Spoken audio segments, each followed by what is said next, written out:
Welcome to the National Women's Fitness Academy podcast. We're here to talk about women's health, female hormones, body image, and all things health and fitness.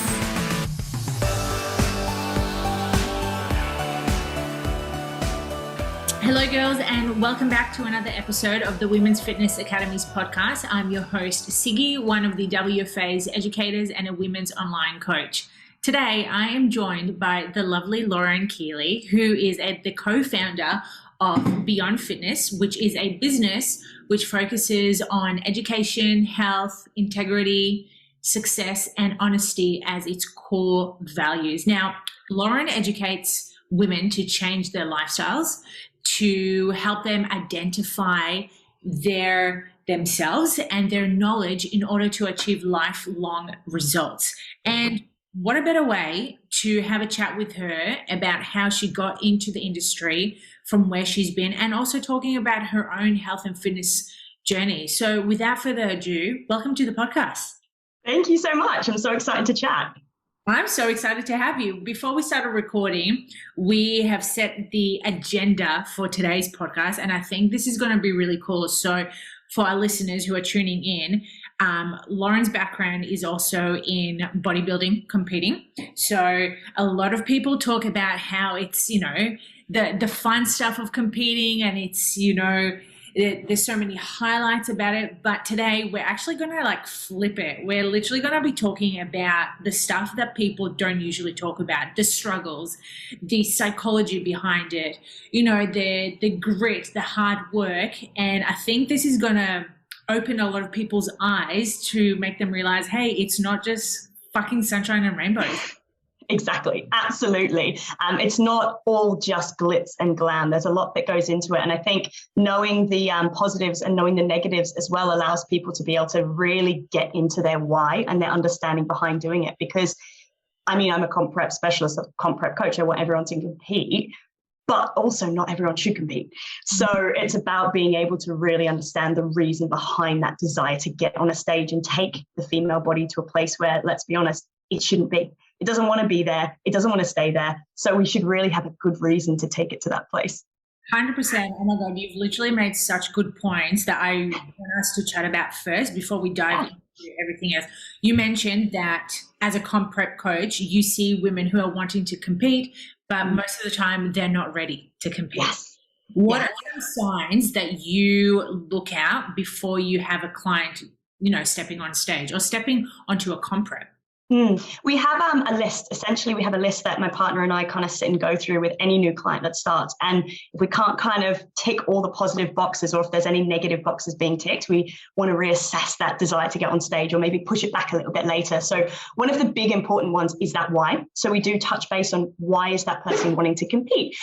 And very commonly, the answer is to challenge myself. And there's nothing wrong with that. That's great. To challenge ourselves is amazing. But it's why do we want to challenge ourselves with something that is impacting our mental and physical health? There's lots of ways to challenge our body and our mind outside of something that can be very damaging long term. So we want to get into kind of the depth of that reason for challenge, because a lot of the time it can come down to the fact that people's needs, their purpose aren't being met in other areas of their life. So I don't know if your listeners are familiar with Maslow's hierarchy of needs, but at the top, if they're not, go into explaining it.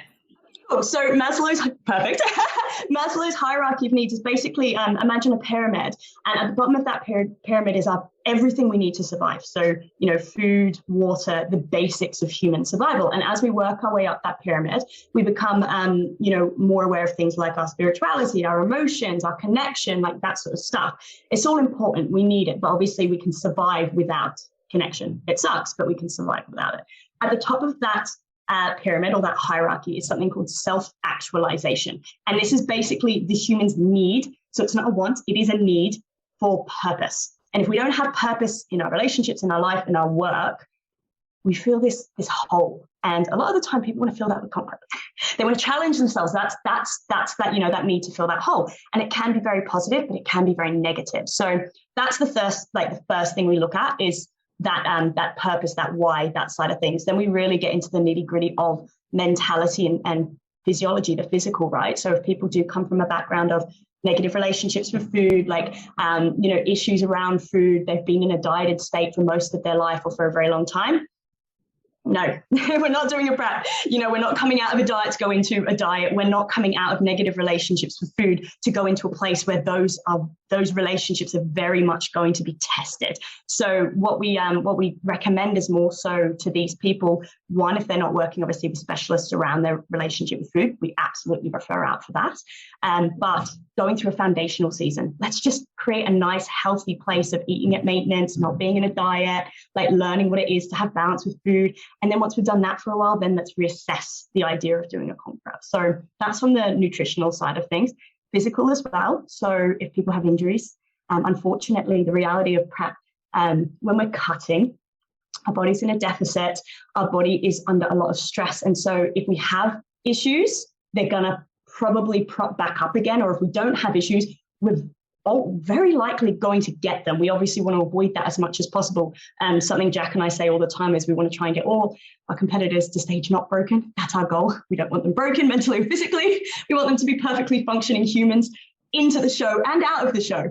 But if there's issues there, we say same thing, foundational phase. But for movement, let's reassess your movement patterns. Let's go back to the basics. Let's get you really good at all of those movements, build up your strength, build up any weaknesses, all of that sort of stuff. And again, if there's issues that we can't address as online coaches, we'll refer out, then we'll reassess the comp goal later on. So people really need to be in a physical and mental place with, I think, a positive why before they even get into the idea of a prep, I think you made such good points there because, okay, I'm not a comp prep coach, so I don't know, but common sense, you would not put yourself in a stressed state or in a comp prep position if you're not mentally or physically capable.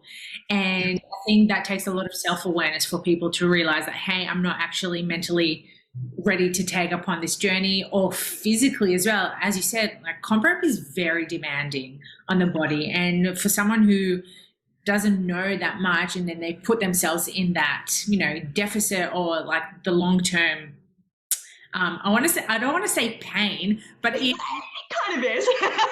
Kind of is. Yeah, okay, so let's go there. So if you're putting yourself in a deficit and that kind of long-term pain and you're not mentally strong to do that, you're gonna suffer a lot during that. Absolutely. Yeah. And that's the thing. People do realize once they get into it that it's not necessarily the sunshine and rainbows they thought it was. People don't enjoy it. They really hate the process. And for them, they can create a lot of like negative kind of guilt cycles around the fact that they have this goal they want to achieve and they feel like that they now don't want it. So they can create negative relationships with themselves as a result of that. But also people use it.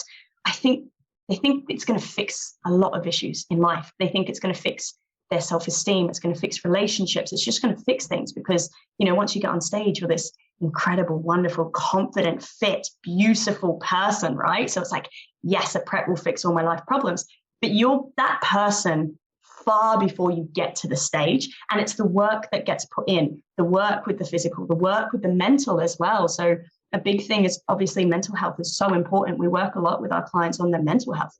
And if they're not in a place in life where, their mental health is strong, again, we'll refer out and we'll say, look, you got to deal with this. You can't come into a prep dealing with, negative things in your mind, negative situations in life as well. I think it's so common that people get into a prep and it's like, I've just like lost, I've got to move house, or I've got a wedding coming up, or I've just had a massive breakup. That is very, very common. Massive breakup. Let's do a prep and let's show this guy who I am.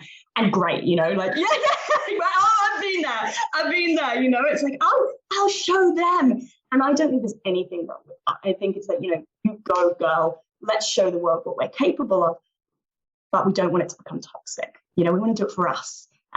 Because we are going to go through pain and suffering, and it sucks sometimes, but at the same time, it's amazing on other days because we really do realize what we're capable of, what we can achieve, and just how much shit we can actually overcome when we really have to, and when we're in the right place, physically and mentally. Yeah. Oh my God. You literally brought out flashbacks to me. Oh, yes. Yeah, I'm literally thinking of that time when I competed because, an ex of mine and I broke up, and I'm like, fuck you, I'm going to compete, I'm going to look my best. And mind you, like I did, well, but then post-comp, you have the post-comp blues, which no one taught me back then. I rebounded really hard. And again, like that self-sabotage behavior came back and it didn't anything. It just made things even worse. So it's a good point that you've brought up. Like, we have the mission to wanting to look a certain way, but is that the number one goal, to compete? Because in my opinion, I believe if someone's wanting to compete, they're in it to win it. Yeah. If you're not in it to win it, why are you doing it? Who are you doing it for? Is it for yourself or is it for an ex, you know? Yeah, absolutely. Because at the end of the day, a competition is a competition. You know, it's quite rare for us to see, you know, I've got a sister who's into elite soccer. I'm terrible at soccer. I'm not going to say, do you know what? I'm just going to give it a go. I'm going to jump on in there with those girls and I'm going to play. I'm not, because I can't. I literally can't do it. And the stage is different for everyone. You know, for some people, the win and the success is just to make it to a stage, you know, to have a bounce back after a baby and things like that. And there's really beautiful stories and really positive reasons for getting on that stage. Obviously outside of just winning, but the understanding of it is you are standing on a competitive bodybuilding show, no matter what federation you compete in, whether it is IFBB, ICN, even WBFF, which is, you know, the fashion models of the fitness world, but it's still a bodybuilding competition at the end of the day. So I think people going into that need to understand what they're putting themselves through, and this is part of coming into that negative that no one really talks about. Even if we go into this journey saying it's, you know, just for me and I don't care about the win and I'm doing it for me, every single person we've worked with, and we've worked with a lot of people at this point, we've been doing this for quite a few years, as they get closer to showtime, they start to play the comparison game. They start to realize it's a competition. They start to look at where they're at. And that's where, you know, the negative self-talk can start and like the low self-esteem can come back out. And that's where the competitive drive comes out. But sometimes it's a very bad thing because people start to actually really compare themselves to, you know, the people they're going to be standing next to, because you're being judged by strangers in a bikini on a stage standing next to people. That's a hard thing to go through. It's a really hard thing to go through. And so people can start to self-sabotage throughout prep, and it can actually lead to really negative habits in a prep because they are really comparing themselves to other people. So it doesn't become about them anymore. The journey isn't about them anymore. It's about this other person. So inevitably, I think this really does happen to almost everyone. There's always exceptions to the rule, of course, but especially first timers, because they realize, yeah, we're coming into a competition. Shit, I forgot I'd be standing next to other people and versing them. And I liked what you said earlier about, like, you know, we can revert to those self-sabotaging behaviors. So these can start to prop up in prep. But the other aspect of things people don't talk about is that post-show. It's like they do whatever they have to get to the stage. But what happens next? When we go back to normal life and we have to go back to being a normal human again, like that's where it can all come crumbling down. And it doesn't have to, but it really does go south for a lot of people. Yeah. Yeah. Very common for that to happen for a lot of people, and many people don't talk about that, you know, and this is why we're having this conversation here today, to make people realize, well, especially our women listeners, to make them realize that there is the struggle around post-show or during. You made a really good example by them comparing themselves to other people, whether it starts becoming more of a negative attribute to them. So how do you deal with comp prep, and how do you help overcome that negative aspect? Okay, I'll be honest. I'll always be honest. I used to play the comparison game a lot, and sometimes it fueled me. I'd look at my competitors and say, okay, I'm going to outwork that person today. Like if they're doing this much, I'll do this, and it made me really push. But what I found, there was more negative than positive. You know, I would compare my physique to others, and you know, you start to pick apart yourself in a lot of ways, and you start to pick apart your own behaviors and actions and ways of being, and you can get really mean with, we are our own worst enemies. You can get really mean with yourself, and we forget that it really is our journey, and we forget that we're running our own race. So something that we do say a lot to our girls is you need to put your blinders on, because it is your race. If you look at sprinters, the one that wins is the person that's looking at that finish line and they're powering to that finish line. The ones that are looking left and right trip. They trip themselves up during that race because they're too busy focusing on what's going on beside them. And coming into a prep, we really have to be in a stable place mentally to be able to genuinely just focus on our own journey because the reality is it's different for everyone. If we're a first timer, it's our first time getting to stage, we might have been doing, a pre-prep, a foundational phase, all that sort of stuff for a year. But the reality is we're going to stand next to people who have been doing this for 10 years, so we can't compare our journey to theirs. We're just starting. And at the same time, people have different things going on as well. People do have relationship breakdowns throughout their preps. They might have major life issues. We see people go through preps where they're in some of the most challenging situations of their life. So you can't compare yourself to someone else, because the stress that their mind and body is going through is going to have an impact on things. So we really do teach, and what I've learned over the years of competing for myself is just step away from that comparison game, put the blinders on, stay in your own lane, because by focusing on your own journey, you then do truly focus on bringing your best. And no matter what does happen on that day, we go in it to win it. We always go in it to win it. But even if you don't, you're satisfied, because you've brought your best, and that's all that matters. You haven't spent your prep negatively talking yourself down, negatively comparing yourself, like just putting yourself into a really dark place, which can then spiral even further post-show. Rather, you come out of it either with the win, which is great, or I think, sometimes even more positively, because we can learn, is, no, I didn't win, but I brought my best, so who cares what the judges think? I'm happy, I'm satisfied, and we can come out of that show in a much more positive space, which then allows us to have a much more positive post-show experience. And it all stems from, I suppose, how we come into it. So if we are kind of coming into those shows with those negative reasons, all of that's going to kind of spiral as we get deeper and deeper into the prep. Whereas if we actually spend time before we even commit to a prep, just like building ourselves up, getting really good at all of the kind of physical habits, but also getting really good at just understanding that, hey, I'm doing this stuff for life. I'm tracking my food, I'm doing my steps, I'm eating 80, we teach 80-20, so like 80% whole food, 20% soul food. So I'm eating with balance, I'm nourishing my body, I'm fueling myself. Like, we treat ourselves like that athlete. Then when we finally get into a prep, it's like, okay, nothing's changed. I'm doing the same things as I always do anyway. And then as we get deeper and deeper into that, it gets tough, it gets more challenging. But when we come back out of it, we just revert back to those habits we've already created. So there's no reverting back to self-sabotaging ways of thinking or behaviors. It's like, now I go back to my lifestyle habits.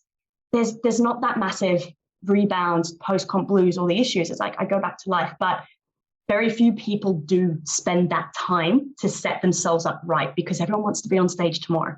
Like, everyone just wants to be that girl or that champion. And it's like, that girl and that champion is years in the making, really. You made such a good point before, in terms, I'm going to take it back to how you were referring to the comparison, when, well, it's not just women, but like, I'm sure men do it as well, that we compare one another to their journey. And like you said, you can't compare yourself to other people because you don't know what they're going through. You can only see what's in front of you.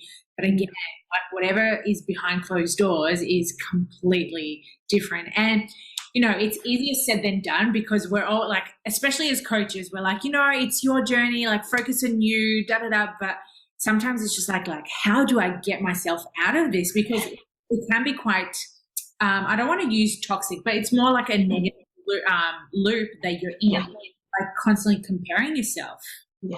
Yeah, absolutely. Like, and you're right. It's funny because it is very difficult, both as a coach, ourselves, we have to pull ourselves out of our own negative habits sometimes. We're all human. But you can say something to someone. It's like being mom and dad and speaking to the kid. The kid's like, yeah, okay. And until they actually go through it, they're not really going to listen. We find it's quite common, like, you can share as much of the insight as you want with someone who's competing for the first time, but until they've been through it and come out the back end, then they come back to you and they're like, okay, now I understand everything you were saying. So you partly just have to expose yourself to the world when, you're actually ready to get into a prep and just go through that process and learn. And I think the important thing is being able to learn, being able to recognize our triggers, recognize our negative, thought patterns, recognize weak behaviors, or what I mean by that is behaviors that aren't serving us, and being able to change them. But I think we can, it's like that old saying, misery loves company kind of thing. So like, we see people who prep together and like they're in this kind of dark circle and kind of bring other people into that dark circle with them. It's like, let's just sit in this like comparison game and let's just sit in this dark place. And it's like, no, when we can be the ones to kind of take that step back and say, do you know what? I don't want to do this to myself. I want to grow. I want to change. I want to progress. That's when we really start to get better and better and better at this journey, but also just in life in general. We kind of teach a lot to our girls. Discipline is love. So discipline is self-love, by being able to remain disciplined in our habits, yes, but also discipline in how we, the things we expose ourselves to. So I'm not gonna go and open up my social media and compare myself today, because I want to look after my future self.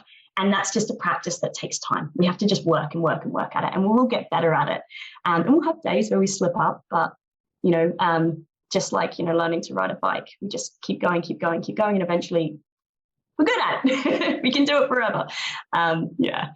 It's so true. I love that you mentioned about Instagram as well, because it's too easy for us to, go into that rabbit hole of just comparing ourselves, whether you're competing or not. It could be anything. It could be as a coach, comparing yourself to other coaches and seeing what they're doing, and they're seeing their highlights. But again, you just don't know what's behind closed doors. And I love the fact that you teach your clients regarding that, just focusing on you and staying on that runway, and literally having those blinders on so you don't get so caught up with the negative. And a really good point that you made before is not sitting in your own shit, because it's so common, so common that people do that, and they're wanting other people to like join them, or they'll want other people to validate on their own shit.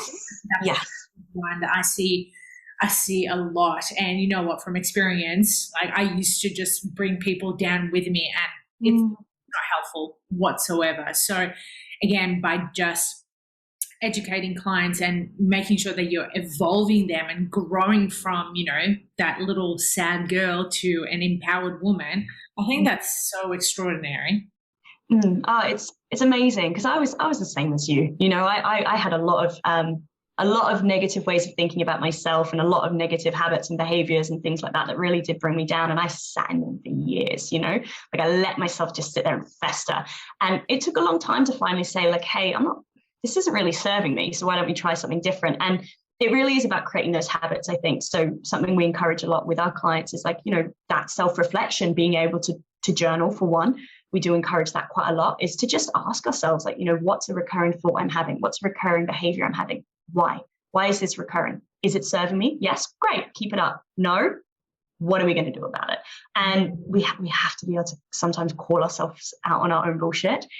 It's really hard. I know it's really hard. I've been there as well.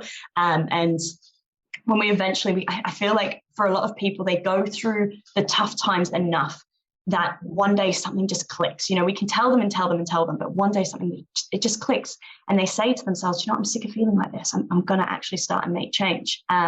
We see it a lot in our comp prep clients. We see it a lot in just our clients in general when they're going through their transformations. My partner always says we kind of have to hit rock bottom, then we have to hit rock bottom again.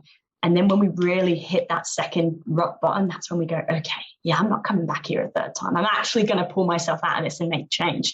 Because the first time, we'll make the mistake again. It's when you reach, as you mentioned, like reaching that pain point, like I'm fed up with my own shit. Like let's change the narrative. And while we're speaking about pain points and struggles, what was one of the main struggles that you faced while competing? In the earlier years, it was relationships with food.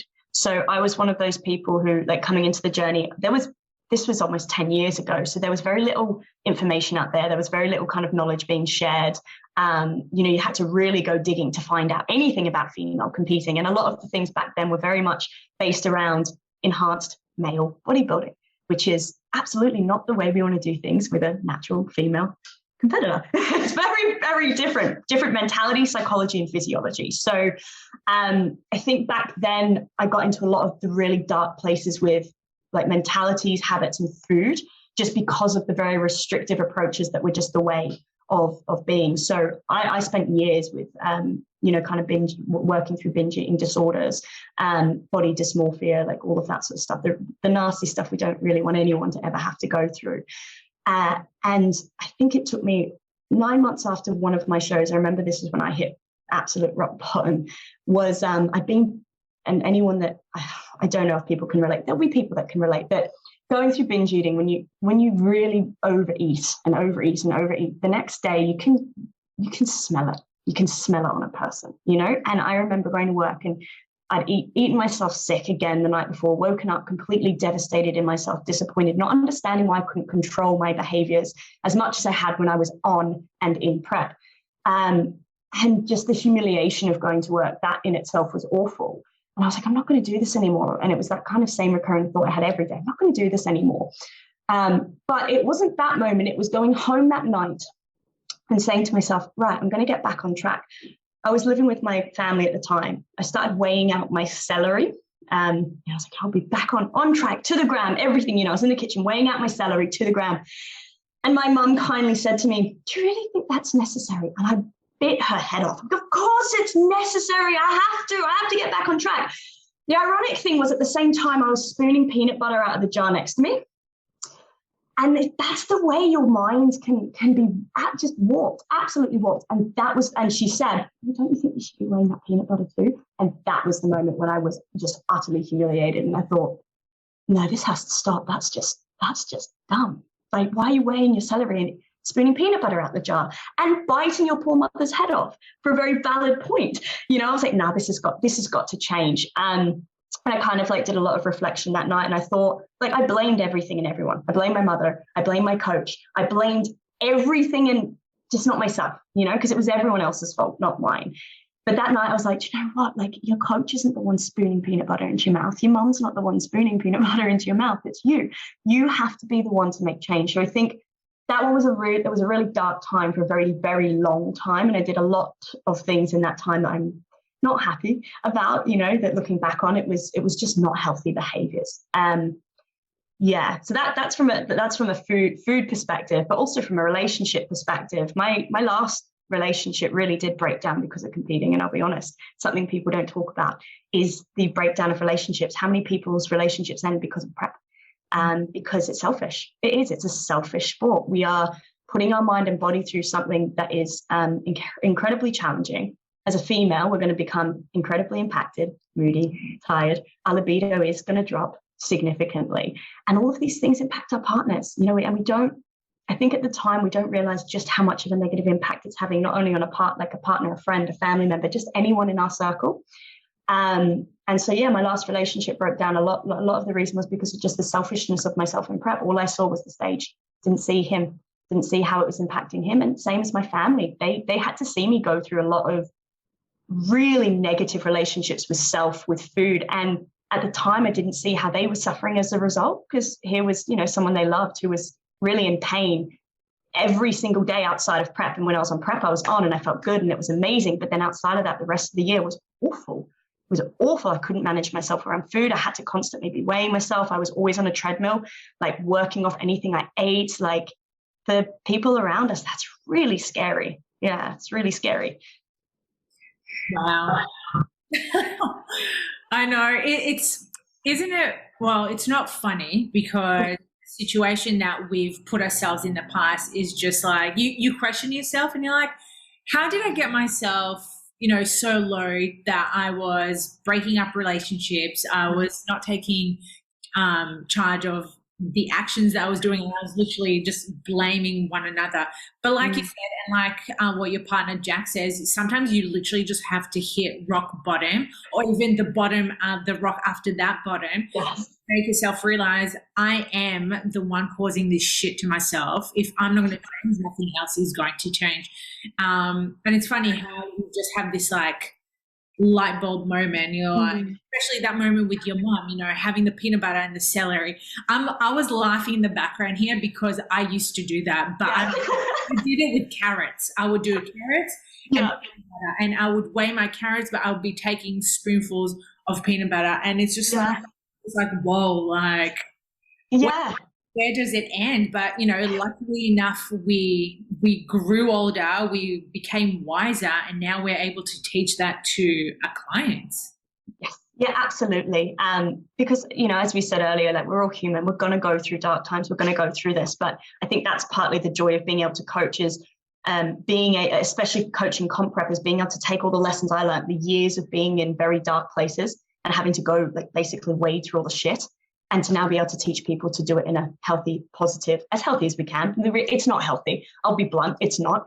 But as healthy and as happy as we can be. So as best as we can trying to stop people getting into the place that I was in. When we see the red flags, we can pull them up on it. When we see negative things popping up, we can address it straight away rather than it kind of leading into a very, very dark place. So it's great. I think that's a very positive thing in the fitness industry, is that there are more coaches out there who are wanting to educate. It's not just about results anymore. The fitness industry for a long time was just about get a result, get a transformation. And of course it still is in a lot of ways, but now there's coaches out there who are empowering and teaching, educating, providing lifestyle change, actual proper lifestyle change, and helping people realize their true potential. I think that's amazing. It makes such a big difference to not only the client, but as a coach as well. I find that the evolvement of the health and fitness industry has changed immensely to, a positive space. You spoke before. I want to take us back because it literally brought up a good point. I'm sure some of our listeners are competitors, or they're training women who are wanting to compete. You mentioned a really good point that during competition, we become very selfish. You and I both know this from experience. However, you also brought up a good point about relationships, not just family, but intimate relationships. And I feel as if this is something that hasn't been spoken openly enough about. So let's talk about that. I think this would be a really cool way for, to help people navigate around this selfishness during comp prep, because, you may be with a partner who's competing as well, which is awesome. But what about a partner who's not competing? Yes. What are some ways that you can navigate around that? Yeah, look, one is just understanding what's to come. So I think it is the coach's job to educate their client around what is to come, so that person is aware enough to be able to then go away and have the communications and dialogue with their partners to also know what is to come. Because when you set off on a journey and you have no idea where you're going, you go on a holiday with your partner, you guys don't know what you're doing, you're going to fight, you're going to bite each other's heads off. It's going to be chaos, because you're both just as lost as each other. But if you at least have the direction and the path in front of you, you can kind of show that map to your partner and be like, look, this is what we're in for. And you're like, okay, bits in this are going to suck, but we can navigate it together. So I think a really, really big important thing is just understanding what it's going to look like. And it's going to suck. Some days are going to suck, because the reality is even a bikini competitor is still pushing their body beyond what is really a sustainable place. For most people, we have the unicorns, in anything, but for most people. And so we will reach a point in our prep where, everything starts to downregulate. So from a physiological standpoint, our energy will start to downregulate, strength will start to downregulate, because we're not eating as much food, we're not getting as many carbs, and our neurotransmitters start to become impacted. So what I mean by that is the chemicals in our brain are also not getting the fuel that they need. When we start eating less and we're not at maintenance, our body recognizes that females are not meant to diet. Like humans aren't really meant to diet, but females aren't made to diet. Our bodies are literally set up to support life. So as soon as we're in a deficit and as soon as we're dieting, our body starts to fight us back, because it's like, no, we're not happy about this. You need to be able to reproduce whenever we want you to, whether you want to or not. And so we really are hit quite hard by those impacts physically and mentally. So serotonin and dopamine, which are our happy hormones, will drop, which means we're moodier, and we can't put up with shit as much. Our partner, who always loves to come and like slap our bum every day, usually we laugh it off. Eventually we're going to start snapping at them. Like, we can't handle it anymore. Male or female, doesn't matter, whoever our partner is, but they're going to be like, why? Well, you didn't used to mind this in the past. Conflict will always instinctively create defense. So, when we snap at our partner, they're going to go on the defense, and it's going to cause, that conflict again. So that's just from that kind of like emotional standpoint. But as I said earlier, our libido will also downregulate. And the reality of intimate relationships as well, for the majority of people, obviously not necessarily everyone, but the majority of people, sex is a huge part of the relationship. So when that starts to become impacted, that really, really can impact things a lot, especially for our poor partner who's not necessarily understanding why. And they can start to go away. And if conversations aren't being had, they can start to, create those sort of negative thoughts about themselves. Maybe I'm not desirable anymore. Maybe they don't want me, like whatever it is. And those are really detrimental things to a relationship. So, that's that kind of physical side of things. So people are going to go through it. Unfortunately, it's the reality. You're going to go through it. You're going to feel like shit. You're going to get to a point where you're walking down the hallway. I remember very vividly walking down the hallway at work when I was very depleted and seeing a coworker walk toward me and seething and just thinking like, don't say hello to me. Just don't say hello, because I just didn't have the energy to say it back. I just didn't want to. And they said hello and I just fucking bit their head off. All I did was say, I don't have time for this. The poor person was like, what is going on? So if that is to a colleague, can you imagine what our intimate partner's dealing with at home? So I think going into a prep, as you say, the coach needs to be able to lay out the path ahead and tell their client, look, this is what's going to happen. You have to be selfish because you don't have the mental and physical capacity for much else. Because for very few people, there's very few people who prep as life. Even like I adore prep and I compete and it's kind of part of the job, but it's still not my job. I don't just get on stage. We are coaches and we manage our team, and that's the career, that's the job. And so that still has to happen, even if we're tired and depleted and all of that sort of stuff. We still have to be able to function in our day-to-day, do our job, parents who compete, look after the kids, things like that. So we have to become selfish in that I say we become prep robots. We just do the same thing every day and tick the boxes, and there's no room for anything else. Wake up, go to the gym, prep our food, prep the kids' food if need be, go to work, do our steps in our lunch break, finish work, come home, go do more cardio, prep food for tomorrow, go to bed, repeat, and nowhere in there does it say anything about go spend time with my partner, go have a date night, have some connective, relaxing time, whatever it is. There's not much space for that. And you don't want to either, you don't really want to have a date night because you can't eat together. And for humans, food is connection. Me and my partner are absolute foodies. We really did connect and meet over food. So when one of us is on prep, it's really hard because once we get closer to that show, we are quite limited with the foods that we can have, and we don't get that connection with our partner. I don't want to go out for a date night. I don't want to go bowling. I'm tired. I don't want to stay up late and chat. I want to go to bed. So we have to be able to understand that everything's got to change. What we do with our partner has got to change. Our routine's got to change. Our life has got to change. We have to be able to say to our partner, I'm going to be selfish for a while. It sucks, but I need you kind of to be on board with me here. And, we say to our clients, say to them, once the show is over, you're going to go dedicate some time in your life to your partner. You're not going to do back-to-back shows. You're not going to go back into a diet. You're going to take a break and you're going to go live. We also say as much as we can, we dedicate some time to our partner in prep. So at the beginning of a cut, we say, have a date night. Just say to your partner, can we cook something together at home? Let's still have that connection. Let's make homemade pizza so I'm still on point. And then when we get later and later into prep and we're eating fish and leaves, I used to sit on the couch next to my partner. I'd have my fish and leaves. He'd have his homemade, whatever, amazing, delicious food. And we'd still eat together. We made it a rule that we'd always eat together. And then when he was having his dessert, I'd be having my cup of tea and we'd be watching, we're Marvel addicts. We'd sit and watch, some Marvel movie or something. But we had that time where I didn't have to talk, didn't have to do much. I was too tired, but we were still together in some way. And I think by being able to set up what is doable for both parties to still have some of that connection, it really helps to keep relationships together and alive, even when you are then being selfish the majority of the time. And you're able to say to your partner, look, I'll give back to you after this. This is them supporting you through something, so you've got to support them back. You made such good points regarding that, and it's literally comes down to that open communication and being honest with your partner.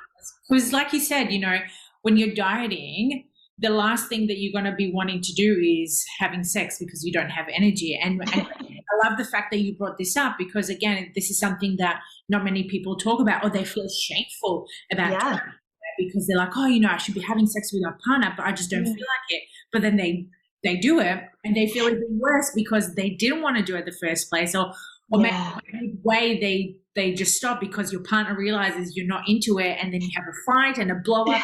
He walks out and you're crying, and it's just like, it's a mess. yeah, seriously. So I love the fact that you mentioned that it's not only you setting up an example with your relationship with Jack, but it's also letting your clients know you need to set the record straight with your partner, whether it's female or male, letting them know what the goal is right now, like what is the pathway for you to compete and what it's going to look like, and making them also realize it's not a forever thing.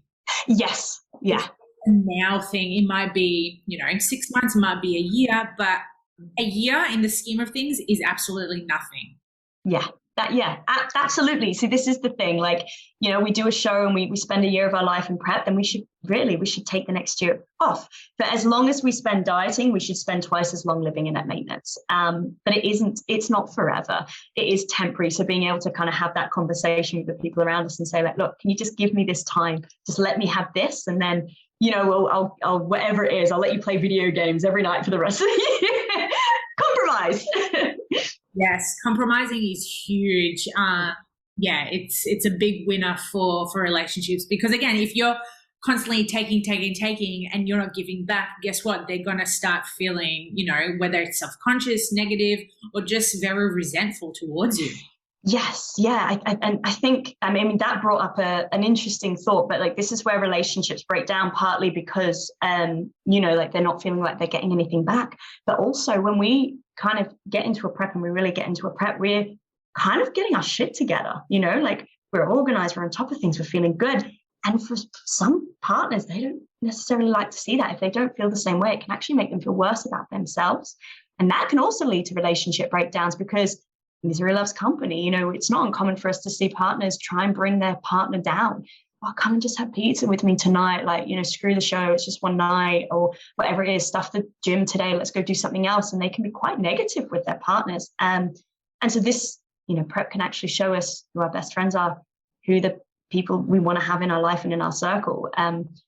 If that relationship is one we want to stay in. It's a tough thought. It's a really tough thought.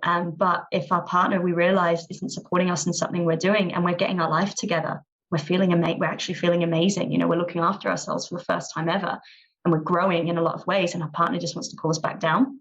Is that the person we want to spend the rest of our life with? So we can actually realize, in a positive way, maybe we're better off doing our own thing, and the right person will come and fit in. For relationships, it really is, we should be working on ourselves, making ourselves a whole, and then we should find someone else who is also whole, and we just, carry on through life together. We don't want to kind of go through life missing pieces, trying to find someone to fill those gaps. It doesn't really work. So it's interesting when that comes up with clients, the conversations we do have to have with them about their relationship and whether or not their partner, really is serving them. It's tough. It's a really tough kind of realization for a lot of people.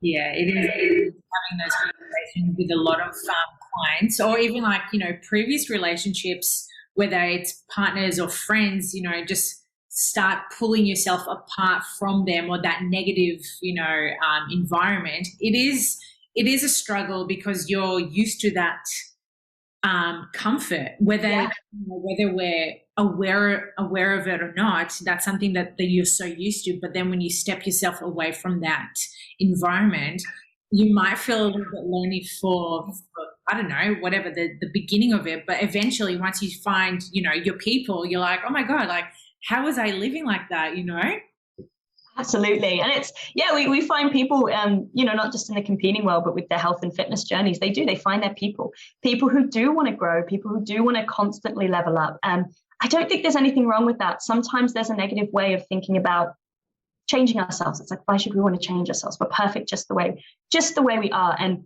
was Jordan Peterson had a brilliant way of thinking about this. And he said, if you have a kid who's essentially, like, I'm probably butchering it, but essentially what he said was, if you have a kid who's kind of in the slums and sort of really at the lowest of low, you say to this kid, perfect just the way you are. Don't worry about it. You're sweet. Well, that kid's not going to go anywhere because they have no reason to try.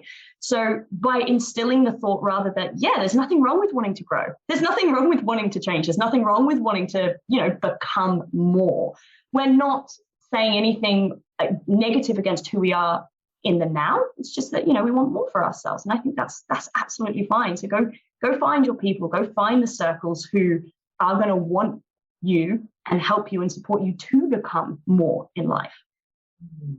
Yeah, that is so freaking powerful. And I definitely admire that you said that, because again, no one's perfect, okay? Oh, no.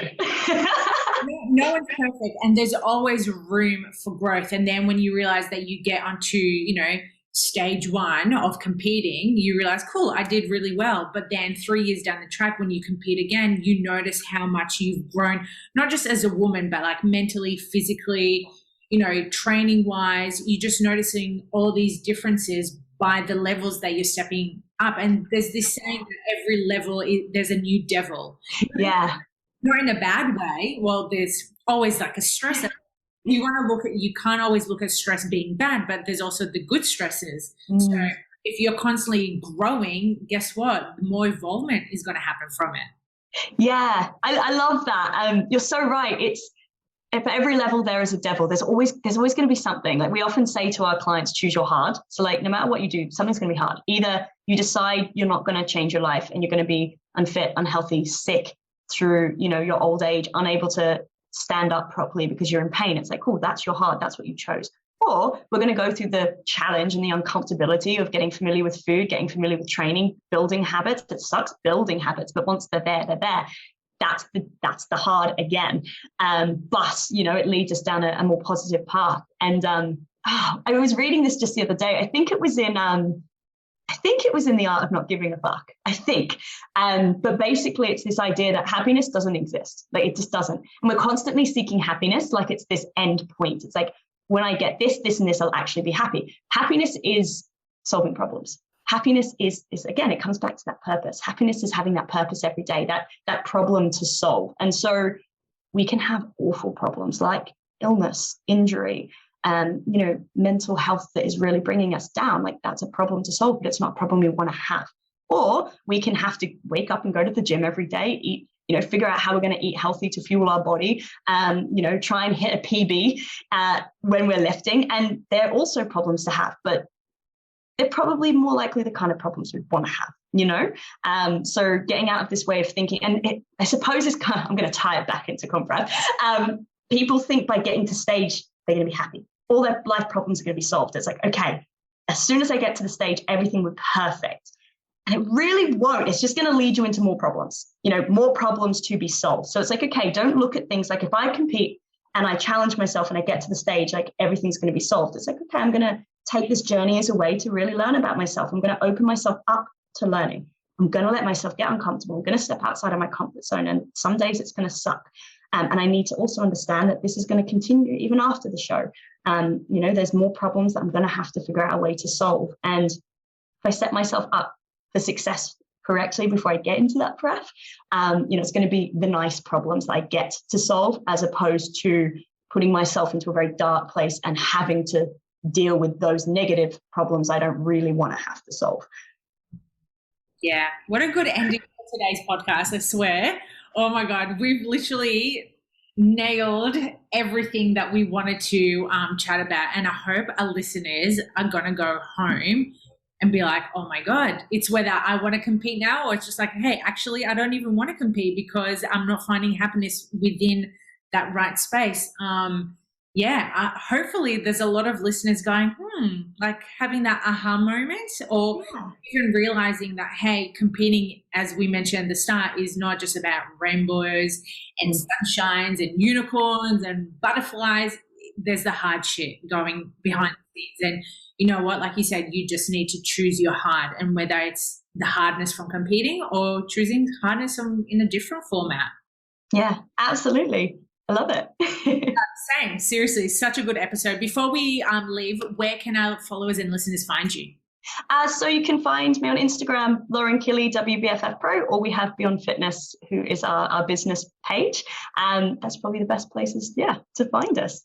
So good, so good. Well, girls, if you enjoyed today's podcast, please make sure that you screenshot it, tag us at the Women's Fitness Academy, tag myself, tag Lauren, and then till next time, choose your hard. Yeah, Lauren? That's it. Choose your heart.